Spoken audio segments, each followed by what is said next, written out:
Prepare for a truth revolution. Actually, you can prove God exists. Questioning tradition, because what you've been taught isn't always true. The truth will set you free. Where faith and reason meets, this is Truth Revolution. I'm Dave, with me is Pastor Jeff of Revolution Church. Good morning. Good morning. With me today, Dave. Sure. I'm glad you're here. Glad Listeners, I'm here too. Thanks for joining us today. This is going to be a good show. We've spent the last few weeks talking about an article where someone was complaining about Christianity. Right. We tried to disassemble their arguments, and today we're jumping into our own arguments to prove God exists. We've done this before. The vertical, cosmological. That's right.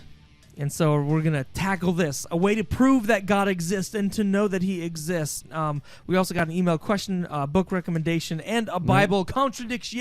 Yes. And we've only got half an hour to do it, so let's just jump right in. We're going to blaze through all this. All right. Now, we often look at the cosmological argument, Right. which basically says the universe had a beginning, and because it had a beginning, something had to have started it. Right. So that.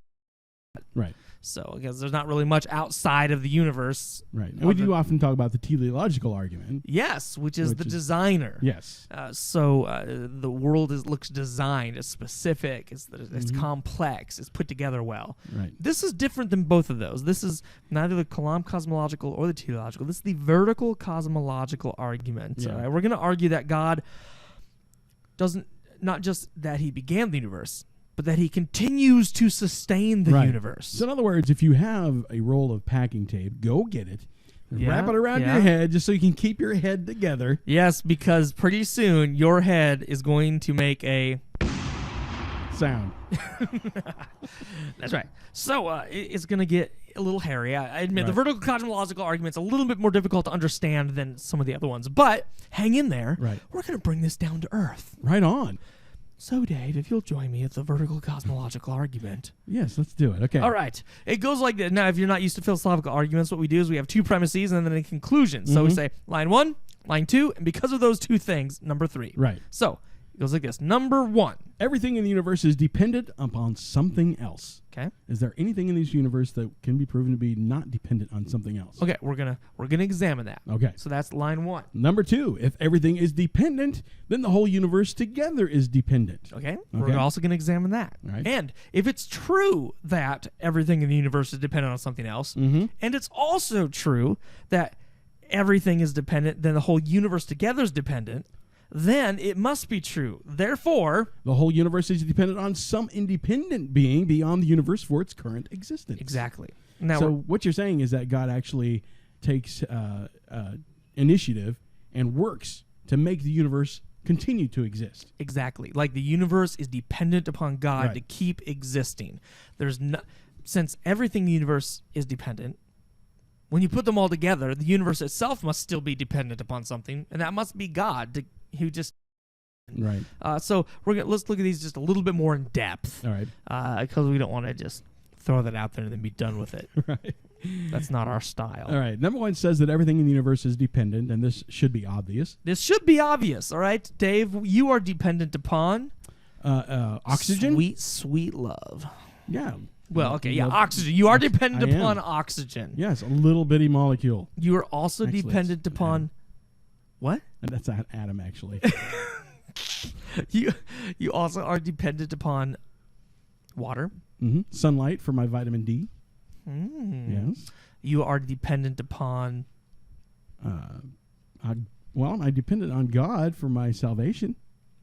Okay, that's not the type of dependent we're talking about. I know. But yeah. Okay, But that's still, good though. you made me scratch my head, so that's where I Everybody just think for a minute. If you're thinking about this, if you're a listener, what is it you're dependent upon? went. Right. I mean, you are dependent upon oxygen and water and food and yes. vitamins and those sorts of things. And personal relationships, honestly. If we didn't have friendships, what's the use? Hey, well, there's studies that show that little babies in orphanages in Europe that were not held in touch at all would die. That's actually pretty interesting. Wow. We're all dependent. We're Right. dependent. No human being is completely independent. They don't need anything else. Right. If you have moved out of your mother's basement, you're still not independent. You are dependent on something. All right. That's awesome. So the difference between a 50-year-old living in his mom's basement and a 20-year-old who is a Wall Street banker is actually very little. Yeah, very little because they're still dependent on Still something. totally dependent. Right. So. Oh, you Wall Street bankers always depending on everything else like water and food. You're such a failure. Right. But there's some very simple examples, okay, other than just people. Trees and flowers. Right. They're dependent upon Sunlight. They have to have sunlight to live. Yep. Dirt, even dirt is dependent upon something. Right. Breaking things breaking down. You know? Big rocks turn into little rocks, turns into sand, turns into dirt. Right. They're even dependent upon the chemical bonds in their atoms that coalesce, make things come together. If those didn't happen, they would cease to exist. Dirt would cease to exist. Right. Dirt better be thankful to chemical bonds. What's an atom dependent on? An atom? Mm-hmm. That's like one of the smallest things ever. Yeah, the atom is dependent upon its quarks. I mean, it's dependent upon forces. Yeah, and electrons, neutrons. If there was no such thing as electrons, well, we'd have a bunch of nucleuses running around without electrons on them. And that would just be like the Wild West. It would be. It would be crazy. No, I don't know if we were doing our science right now. Right.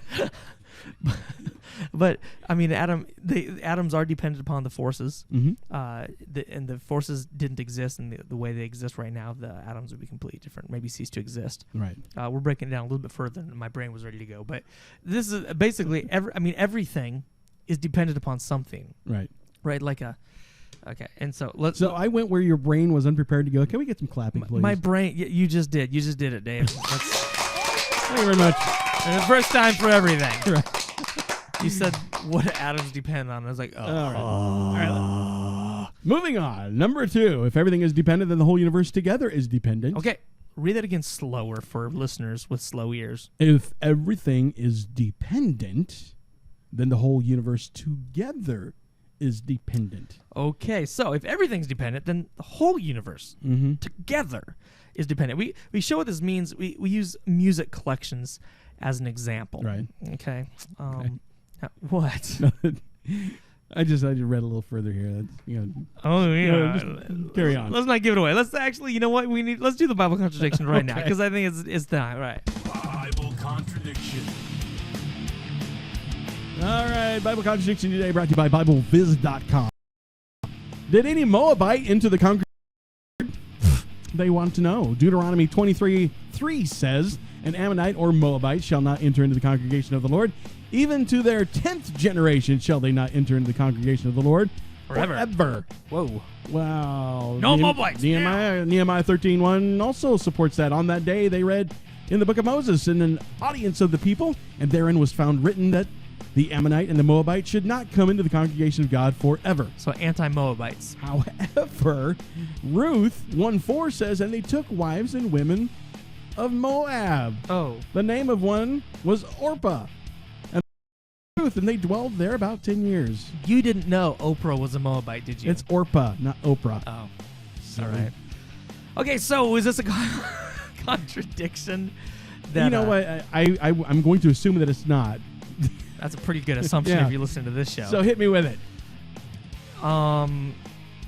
We use our cracked acronym, and the A for the cracked acronym says author's intent. Right. Okay, this is really important. Ruth's author was not saying that what happened was good. He was simply recording history. Aha. He was recording disobedience. Oh. Okay, I mean, clearly, we read in Deuteronomy and Nehemiah, don't marry Moabites. Right. Don't do it. And then in Ruth, it says they took women of Moab. And they did it. They did it. This doesn't mean the Bible's contradicting itself. It's saying God says don't do this, but guess what? The people did it. We're going to do it. It doesn't, there's no contradiction there. Right. Just like when your mom says, don't touch that cookie. You got to have that cookie, right? And you touch it. There you go.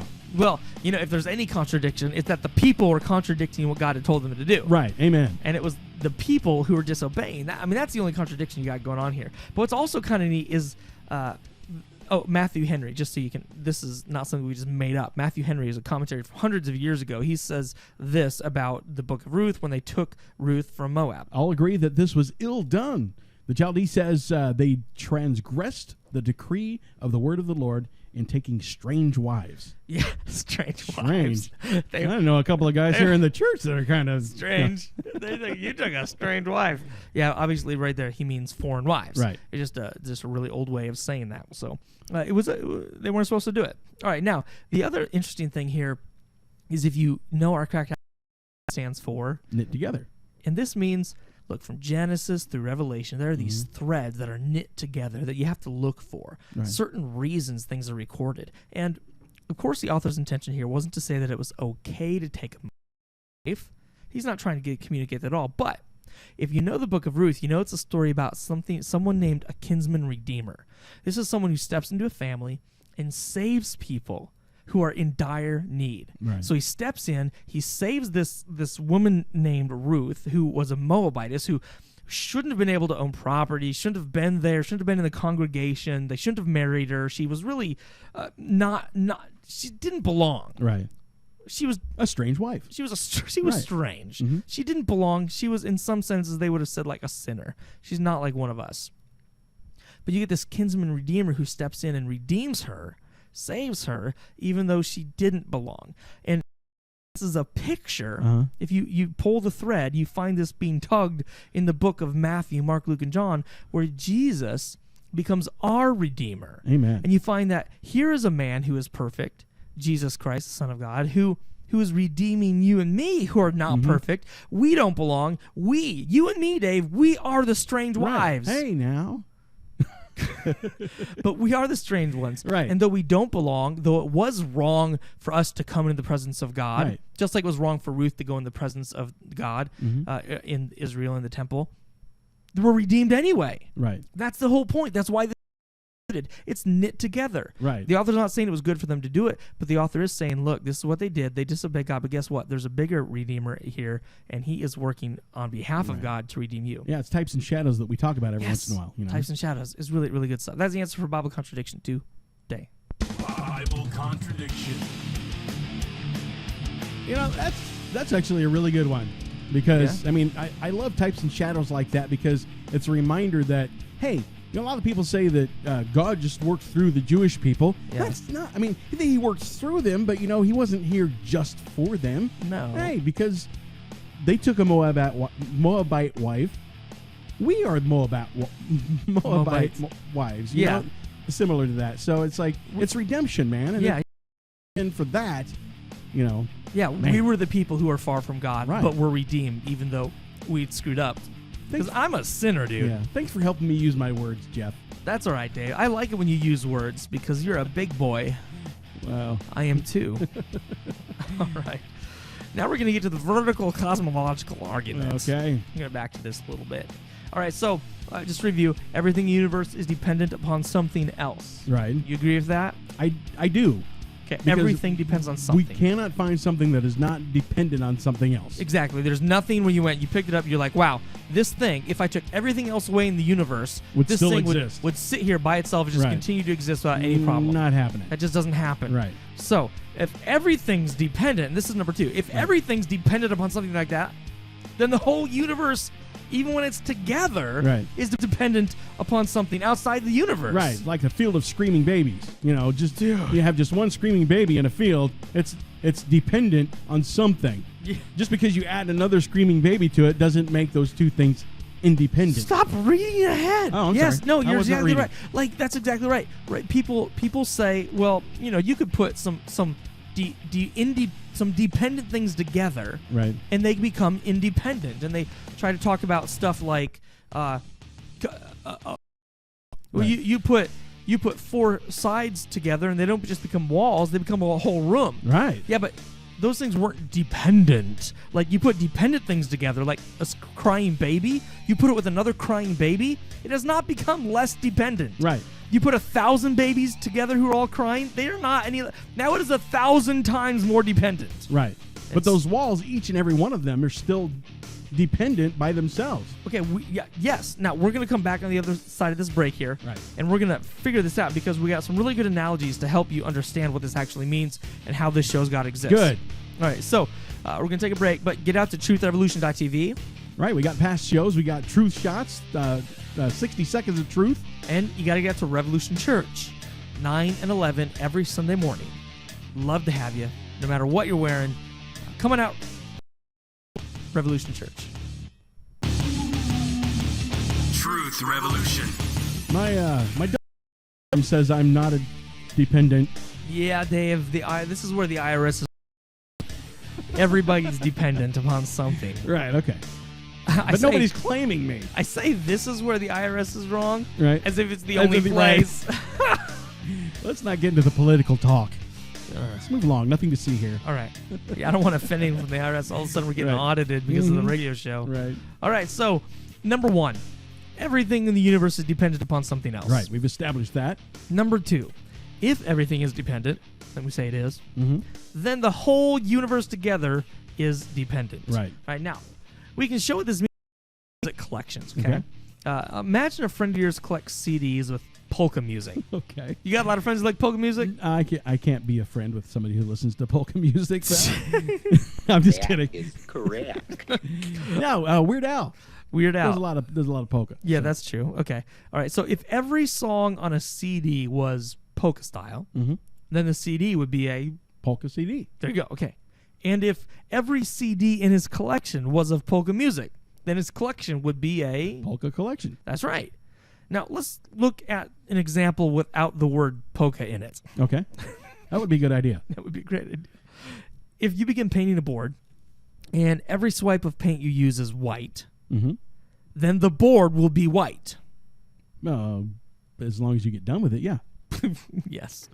Okay, compare this to number 2, right? Since everything's dependent, everything is dependent, then the board itself is white. Right. It's dependent upon the paint to make it white. Yes. Every person, animal, and object, when you take them in the entire universe, you listener, me, our tech guy over here, your car, the animals in your house, the raccoon who eats your trash, right? The pieces of trash. They're all dependent on white paint to make them white. Everything is dependent upon something else. Right. And when you put them together, the whole universe is still dependent upon something else outside of it. Right. And since the universe contains everything that exists, something outside the universe would be the only thing that could actually sustain it. Right. And you know what? If you think you can think of something independent of anything else, hit us up because we've thought about this a lot. Yeah, we have. So. Shoot, dude, just emails. I mean, we got more to this information here, but right now, like whether it's this or not, if you got a question, if you got a thought, if you got an angry letter you want to spout off to somebody, send us questions at truthrevolution.tv. Right. Text or email. You just go to the website truthrevolution.tv. Send us something. You got your phone in your hand right now. Just send us a text message. Ask us a quick question or challenge. There you go. About God or spirituality or Bible or anything. All right. Now, people argue that line number 2 is wrong. Right. Okay, they say, well, just because the parts of something have an attribute doesn't mean the whole thing will have the same attribute. Right. So they're saying just because the parts are dependent doesn't mean the universe is dependent. When you put them together, for example, they say they take triangles. Right. Triangles have 3 sides. 3 sides. 3 corners. Yeah, 3 angles or 3 sides, whatever we want to call it. Yet, when you put them together, it's different. Right. You now have a square. Or a diamond, depending on how they're shaped. Yes. So you take these triangles and you put it with another triangle, and suddenly you get a different shape. Right. And so this means what they're trying to say by this is the universe might not be dependent upon something else, because when you put things together, sometimes they aren't the same as they used to be. Right. Right? I got married, and I'm definitely different than I used to be. Oh, you are. I was a single guy, now I'm not. See, I changed. But the problem is with their thinking. Being dependent upon something is what we call a fundamental attribute. Right? It really coexists with our definition. If we change, it doesn't. Okay, what this means is that being dependent doesn't make us human beings, but we are always dependent. See where you're going here. All right, so I'm always a human being. Right. At one point, I was a single, unmarried human being. Right. I got married, and that changed. Now you're part of a couple. Now I'm part of a couple. But I'm still a human being. Some would argue with that, but yeah, go ahead. We'll go with it. That is, yes. I mean, I've deceived enough people to argue the point that I am actually a human being. Right. So no matter what changes about me, I'm still human. Yes. Being dependent is one of these fundamental attributes. No matter what you change about something, it's still dependent. Right. You're never not going to be a human being until you cease to exist. And at that point, you're not dependent on anything because you don't exist anymore. Thank you. Mm-hmm. All right, so let's go back to the triangle thing, right? So having sides is not the fundamental attribute for a triangle. Right. Having 3 sides is the definition of being a triangle, but there's something even more basic than having 3 sides.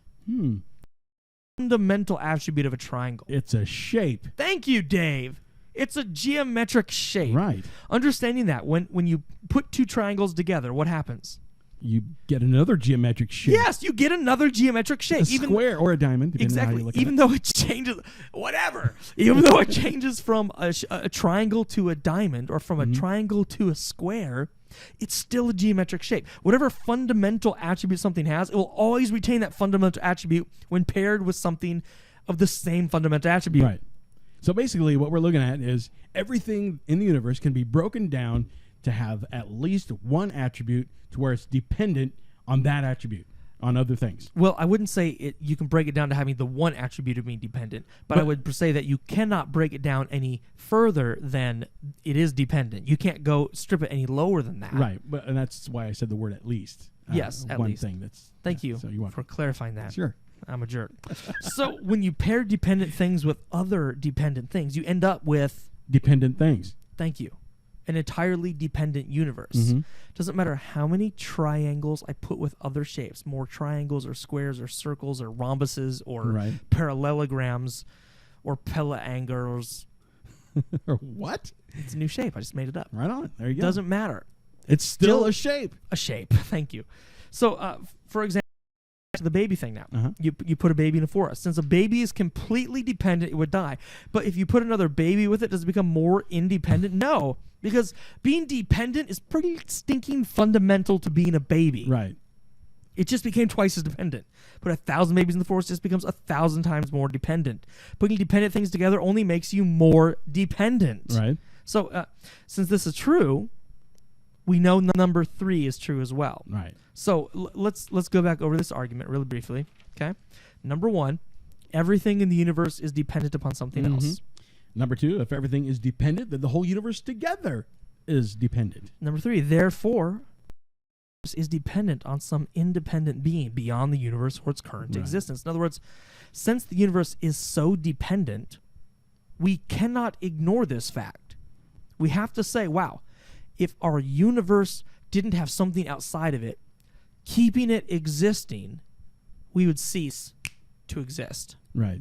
And we come about that, we can say that because everything that we've been talking about has been basically of a non-biblical discussion, basically. But when you look at the Bible, and the Bible actually itself says that through God, everything holds together. Yeah. That begins to make sense. It's like, wow, okay.